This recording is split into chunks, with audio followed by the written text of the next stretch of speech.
Hello, everyone, and welcome to the Soccer Podcast, Australia's #1 soccer talk show. My name's Shannon, and for this episode, I'm joined by Kaz Patafta. Kaz, welcome to the Soccer Podcast.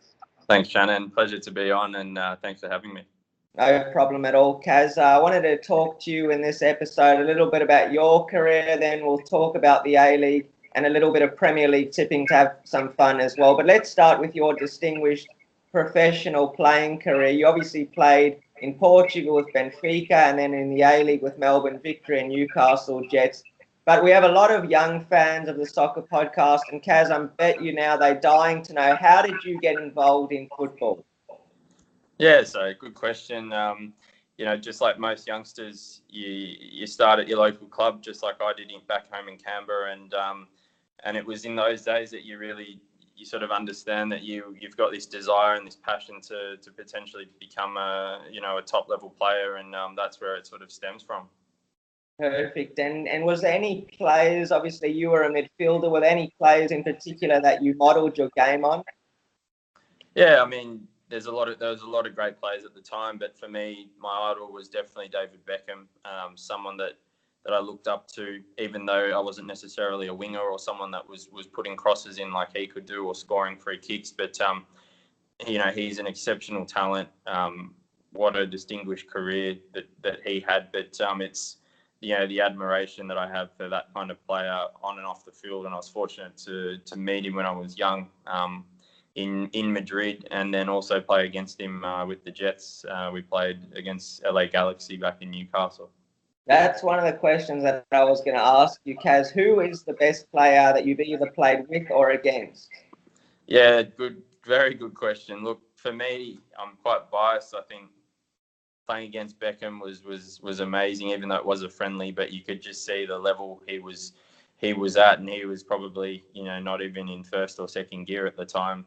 But training with someone and playing alongside someone like a Rui Costa was just amazing. To see how he sort of played in a number 10 role, playing alongside Harry Kewell for me was something that was really special as well growing up. And he's, an exceptional player. So those sorts of players for me were again players that I tried to model myself off as well. For sure. Harry Kewell being obviously an Australian legend, and Rui Costa himself played for the Portugal national team as well. But Kaz, let's talk a little bit about Ange Postecoglou and the influence that he had on your career. He obviously said, he made a comment that you were the most technically gifted player that he's ever coached. That's a pretty good comment from an Australian coach who certainly has the right idea about the way the game should be played. Yeah, I mean, it's pretty evident from Ange's success that he had in both in the A-League and with the national team, and the way that he tried to instill a new sort of system and style of play and promote a lot of young players. But, I had that privilege to work under him probably a decade earlier than when everyone really saw what he was capable of. And he was a big influence for me to where I got to and what I learned both on and off the pitch. And he was more than a coach. He was more of a mentor for me. Well, that was very lucky. And let's talk a little bit about the move to Benfica. How did that move to Benfica, a massive club in Portugal, how did that come about? Yeah, I mean, that really eventuated after the Under-17 World Cup in Peru. I think that was back in 05 or 06, if I can recall now. And we had a pretty good tournament. To be honest, I think we had a very good squad there, and a lot of those players went on to bigger things like Robbie Cruz and Nathan Burns, and got Lee Broxham there, who's played how many A-League games for Melbourne Victory now, and is a very distinguished A-League player. We had a fantastic squad. Scott Jamieson there, I remember, in midfield, and I mean the whole squad I could go through, but we had a good group, and we had a good tournament. We didn't get as far as we'd want to. We didn't get out the group stage, but we came up against Turkey, Mexico, who went on to win it, and played against Brazil in the final. So we had a good experience, but it was really after that tournament that Benfica sort of put an offer on the table. And Kaz, what would you say? Obviously, you played in Australia as well with Melbourne Victory and Newcastle Jets. We'll talk about the A-League shortly. But what would you say is your career highlight? Yeah, it's got to be being with the Socceroos at 06 as one of the young players, but really getting to experience the whole setup because that really was a special period for Australian football with our 06 campaign in Germany, and to actually be there and be part of the lead up and the training camps in Holland that we had, and the games against the Dutch national team, and just being around the boys at that stage and witnessing the whole experience for me was definitely a career highlight. Okay, and let's talk now. Let's move to the A-League. Obviously, I mentioned you played for Melbourne Victory and Newcastle Jets. What have you made of the A-League season today? Because I know going into it, there was a lot of hype around it, and rightly so. I was excited myself. The likes of Honda and Toivonen for Melbourne Victory, and then obviously Sydney F.C. signing, quality players like Adam Lafondra and Sim de Jong as well. So what have you made of this A-League season? Has it lived up to your expectations? Yeah, I mean, I think where the A-League's sitting now is pretty good. I know that there's a lot of critics, and the fans are expecting more.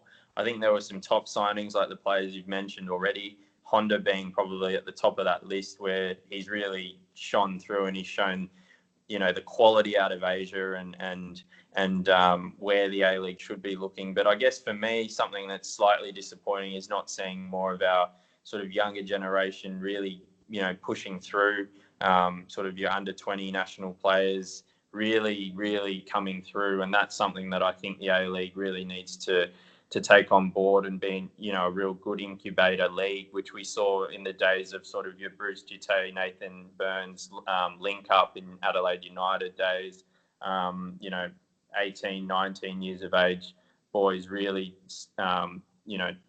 taking the league on, setting it on fire, so to speak. So, I mean, from an imports perspective, yeah, it's been good.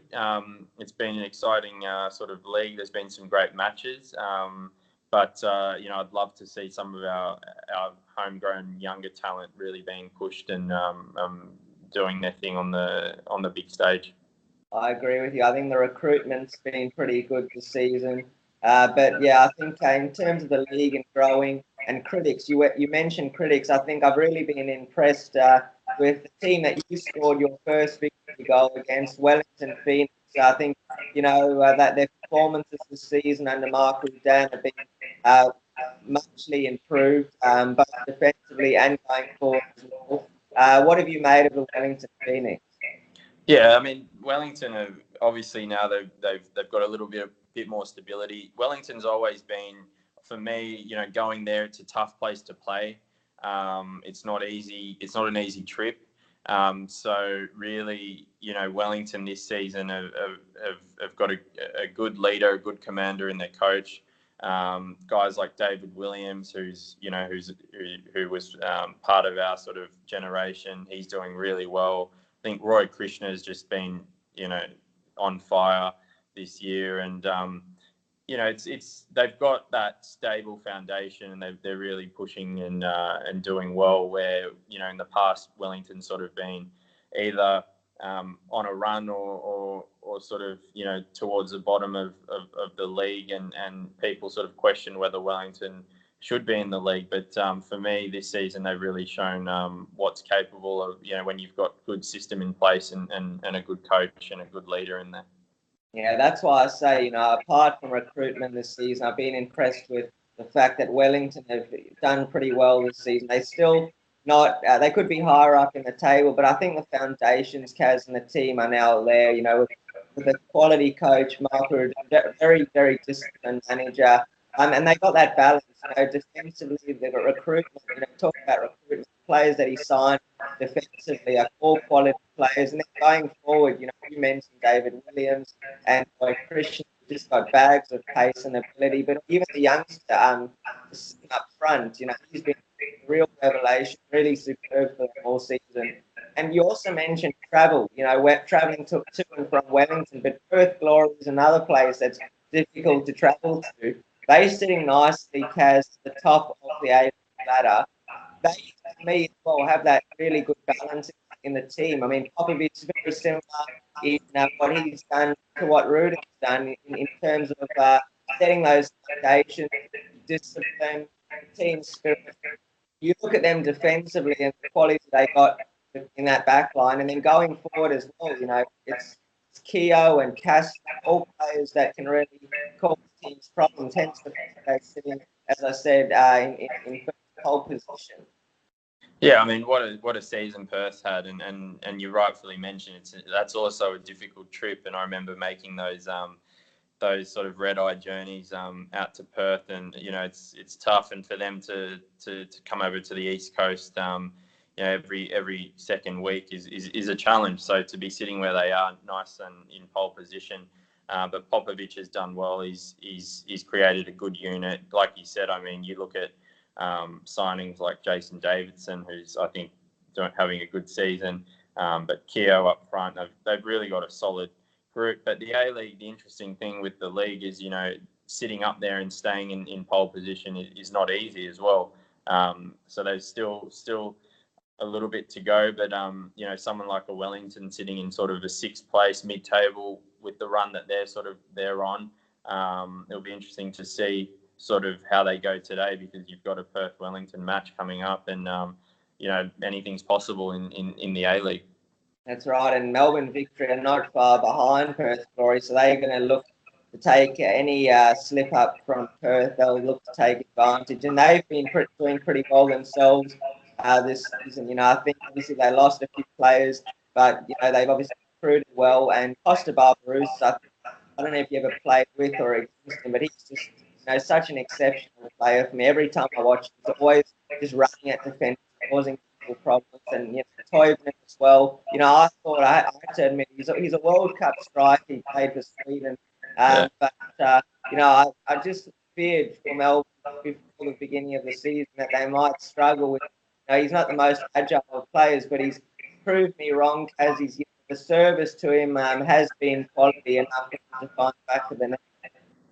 Yeah, you're right. I mean, a lot of teams or fans do get worried with when sort of your top players are making departures. But Melbourne's always seemed to have a very good recruitment process. They've got, when we talk about foundations, Muscat's obviously, he's created a very good unit, great environment.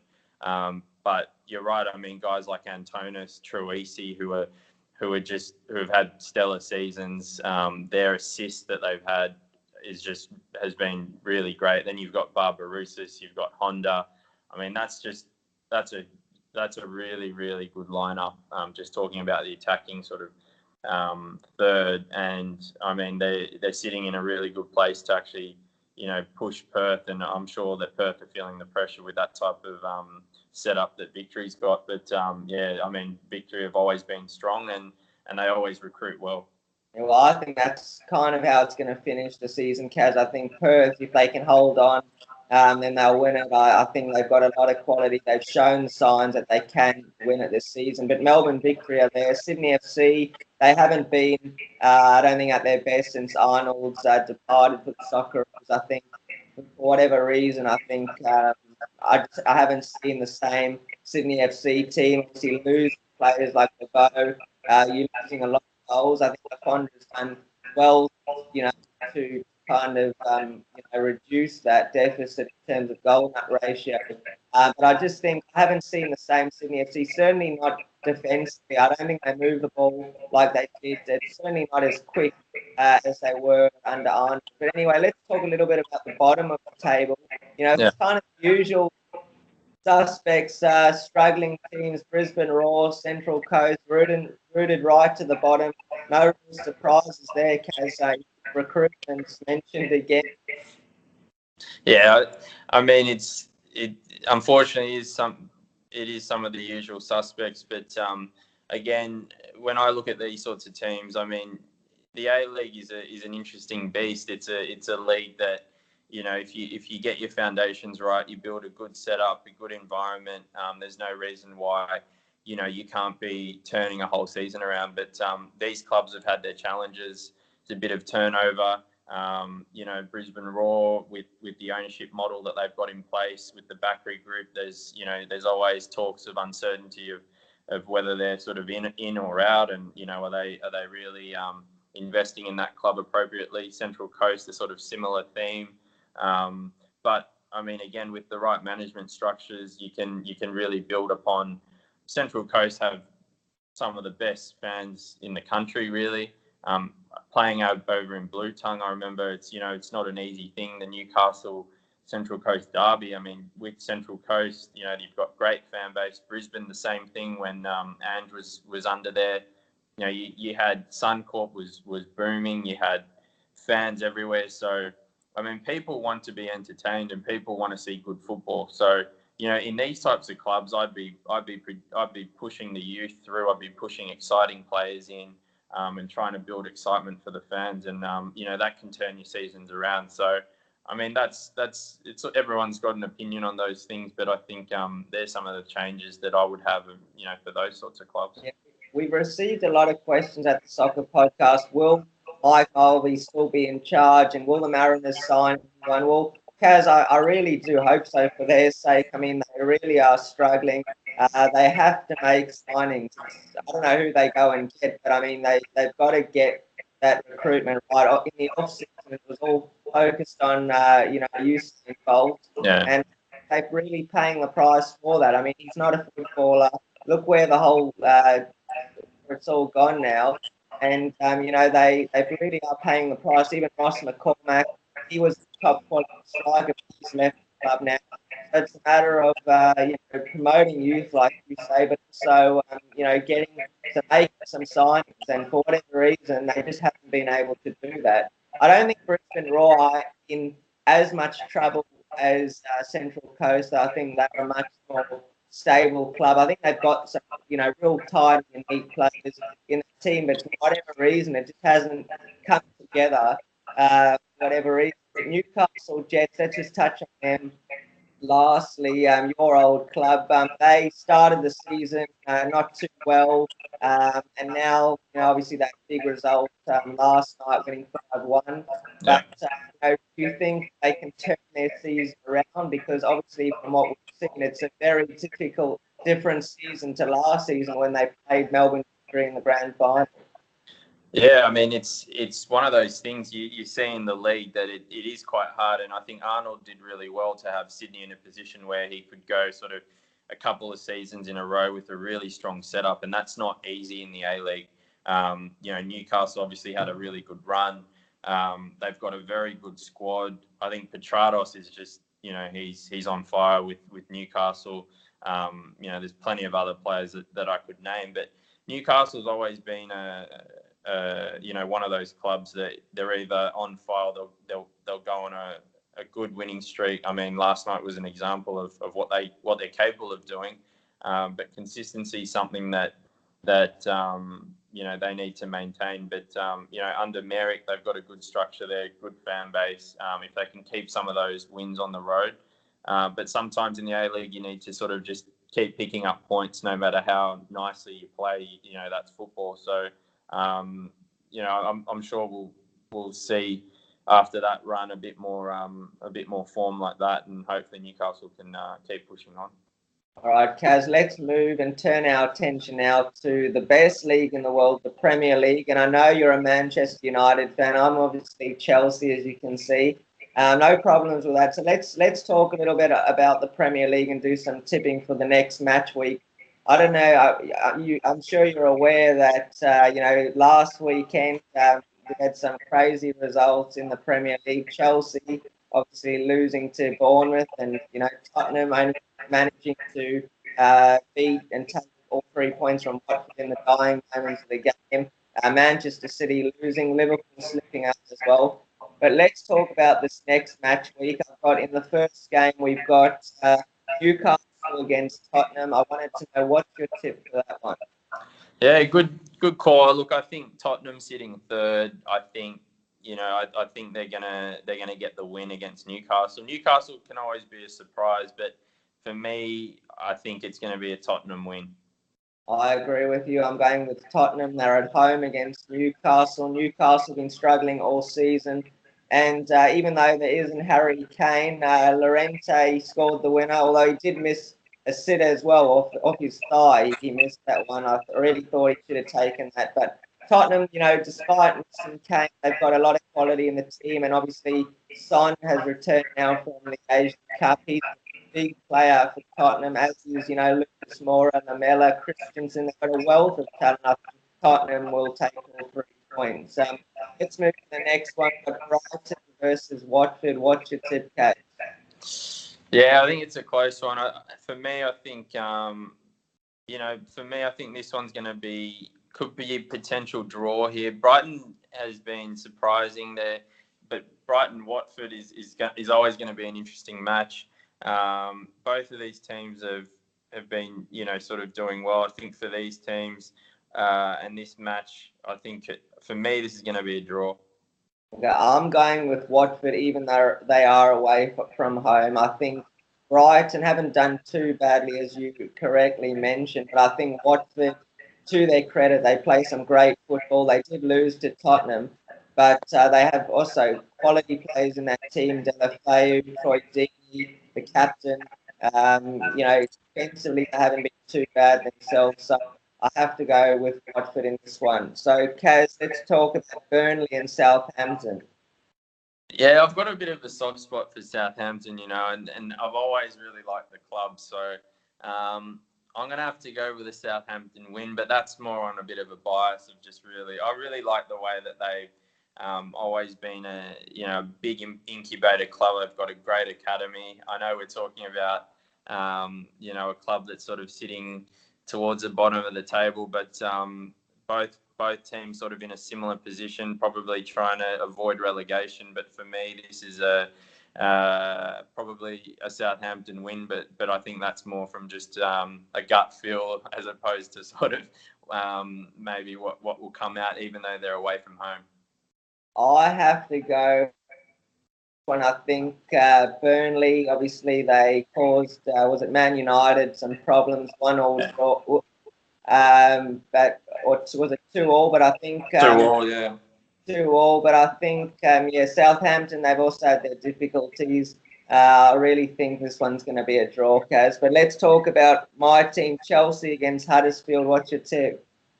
Yeah, look, I'll probably give you this one. I think Chelsea, after a bit of a slip up to Bournemouth, I think they can't afford that to happen. There's probably going to be a bit of a shake-up. You might see a few changes in the lineup, but I just think they, after having a bit of a shake-up, 4-0 against the Bournemouth, Chelsea at home, I can't see them losing to a Huddersfield. Definitely not, Kaz, if they want to keep pace and manage to retain a top 4 spot. I mean, Champions League football has to be their target now. I mean, obviously, that they started the season so well. There was a lot of talk about Maurizio Sarri, but I think, Kaz, I've spoken to my fellow panelist, Alex Smith, about Sarri's decision-making in terms of personnel. I don't think he's got it quite right. One thing, playing Conte a little bit too high up the field, even though he scored maybe 1 or 2 goals at maximum. Yeah. Gary Cahill, captain's been linked, obviously with moves to Juventus, Fulham. The window's now closed. He's a top player. He's still got a lot of football to offer. And then obviously Fabregas, he was getting on in terms of age. He's a player that can unlock defences with one pass, and instead of playing Jorginho in there, who's obviously everything goes through him, and he manages to maintain a lot of possession. But I mean, you've got to be effective with that possession. There's no point having ball for 90 minutes and not doing anything with it. So I just think personnel, he's going to have to run changes. But I dare say that he could be sacked if they lose to Huddersfield, because Huddersfield are really now without a win, I think, more than 8 games. So I have to go with Chelsea win. But Kaz, let's talk about Crystal Palace, another very interesting game.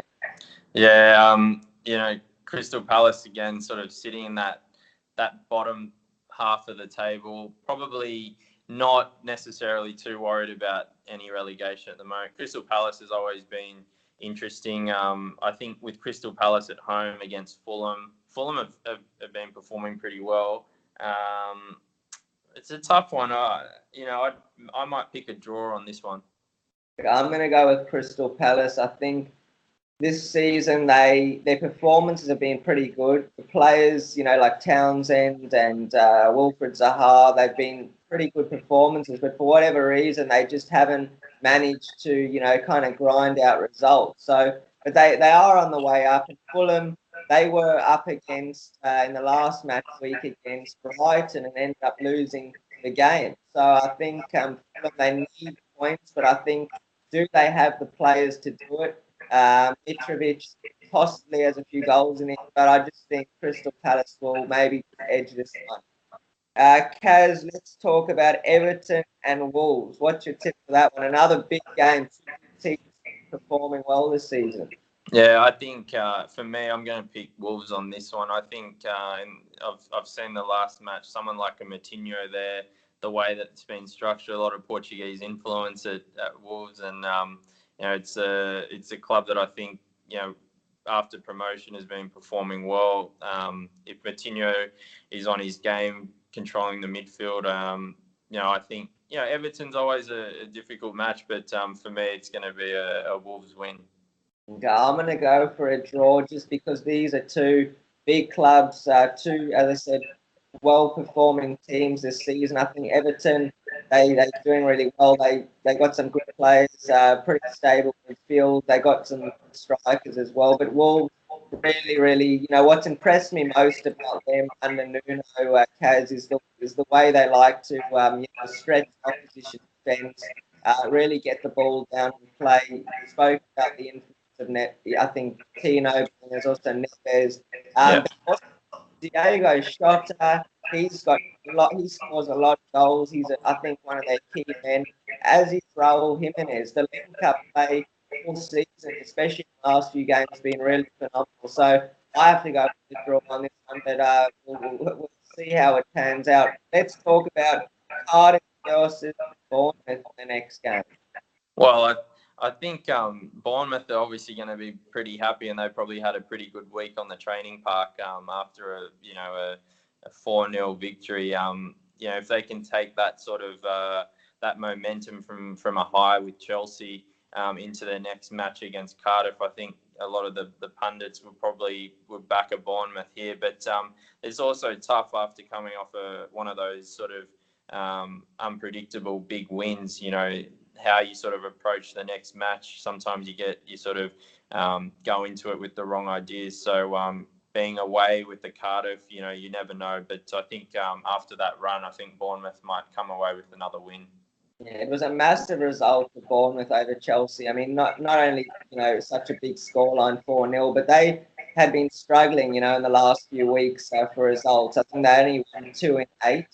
So it was a massive result, and it's always a big thing, Kaz, when both your strikers, obviously Wilson and Keane, are scoring. So they got a lot of confidence. Cardiff City, I think they show a lot of fight. I think Bournemouth will be too strong and they'll get over the line. And then we've got Leicester versus your team, Manchester United. That's a big game as well. Yeah, I mean, huge game. I'm, obviously very biased for this one, so it's going to be a Man U win. I mean, that's my team. Leicester have been fairly solid, and they've had some difficulties this season, as everyone knows. But what a run Manchester United's had since Solskjaer has taken the reins, and for me as a fan as well, I hope that that continues. But I think that's a Man United win. Okay, I'm going with a draw in this one because I think Leicester, they performed quite well against Liverpool and obviously held the leaders to a 1-1 draw last round. So I think, and I also, for the reason that I don't think Manchester United, even though a lot of their fans, Kaz, think that they're out of the woods, with a change of manager, I don't think that's a whole big, discussion for another day about what's going on at Manchester United. I think, a change of manager certainly helps.